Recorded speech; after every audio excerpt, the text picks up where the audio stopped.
Alright guys, so how's it going? Welcome to Bending Ballistics. So, today we went out and we tested both my 6.5 Creedmoor and my rifle coach's rifle out to 1550 to get our dope for our 1 mile match coming up here pretty soon. So, we learned some very valuable lessons between my rifle coach and myself.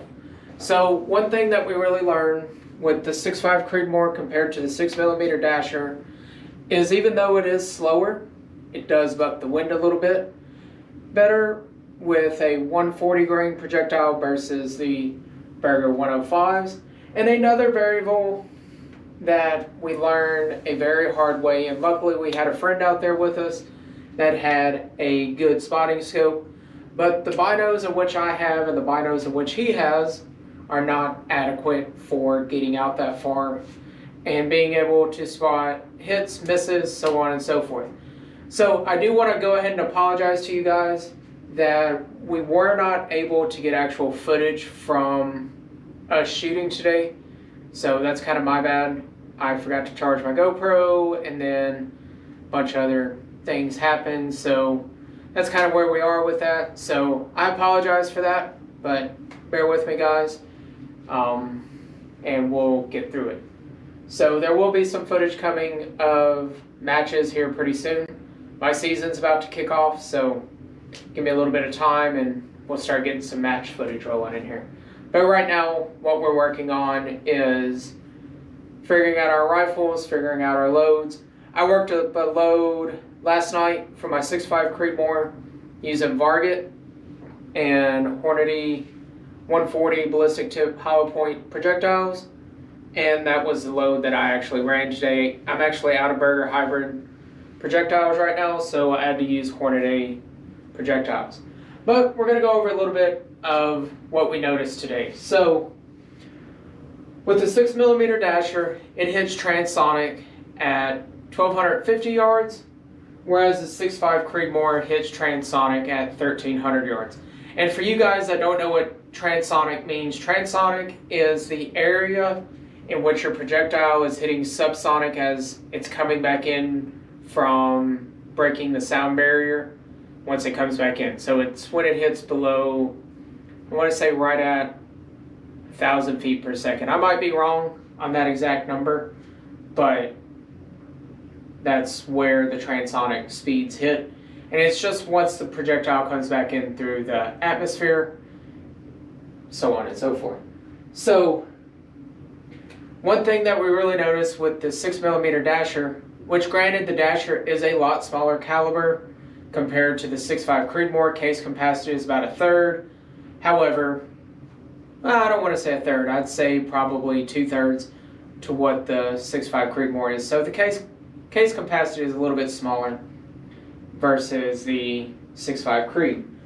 So what we did learn at 1,550 yards, the 6mm Dasher had to come up 22 mils, and then the 6.5 Creedmoor had to come up 18.9 mils, or I actually rounded right up to 19 mils and held a little bit low. That way I could still impact, but that's where it was there. So, what are some of the major issues that we ran into between the two different rifles? One is the 6 Dasher is a lot more wind sensitive compared to the 6.5 Creedmoor. So the Creedmoor does buck the wind a little bit better with a 140 grain projectile. The Dasher is running 105 Berger hybrids, and I'm running 140s in my 6.5 Creed. So that 35 grain difference in projectiles actually does help quite a bit for bucking the wind. We were dealing with a headwind at right at 12 miles an hour. So, what is some of the major advantages with the 6mm Dasher? So there was very minimal spin drift with the 6mm Dasher, whereas the 6.5 Creedmoor, there was actually quite a bit of spin drift that we had to deal with on the Creedmoor. So that I ended up having to, I believe I had to dial right at 4 mils for windage out at 1,550 yards. So what's another thing with the Dasher that made a huge difference, which this is kind of not really a huge deal breaker difference. I'm not a big recoil type person, so I don't like a lot of recoil, and neither does my rifle coach. But the 6.5 Creedmoor does carry a lot more recoil versus the 6mm Dasher. But when you compare the weight of my rifle and the weight of my coach's rifle, my rifle is actually 4 pounds lighter compared to his. So my recoil is a little more substantial compared to his 6mm Dasher. However, when you factor in weight, I do believe that my Creedmoor has less recoil. So, on to the next thing. The Dasher is running 3,100 feet per second, whereas the Creedmoor was running 3,000 feet per second. So, we're talking 100-foot standard deviation in speed between the two calibers. So that does have a large impact upon what we saw in our elevation. Although the Creedmoor is going slower, it did require a lot less of elevation out at 1,550 yards versus the 6mm Dasher. However, that is kind of subjective versus what it actually always is. So one other main thing that we really saw was the 105s versus the 140s. Yes, the 105s do have a little bit better aerodynamics compared to the 140 and the 6.5s.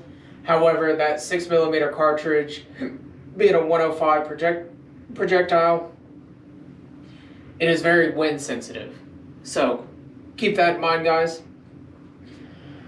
But some things that we need to work on as a team, as a coach, student, and so on and so forth. One of the major things is we have to get better at communicating with each other. So I did notice while we were out shooting, communication was kind of a bigger issue compared to what it has been in the past. So that's something that my coach and I both need to work on as both individuals.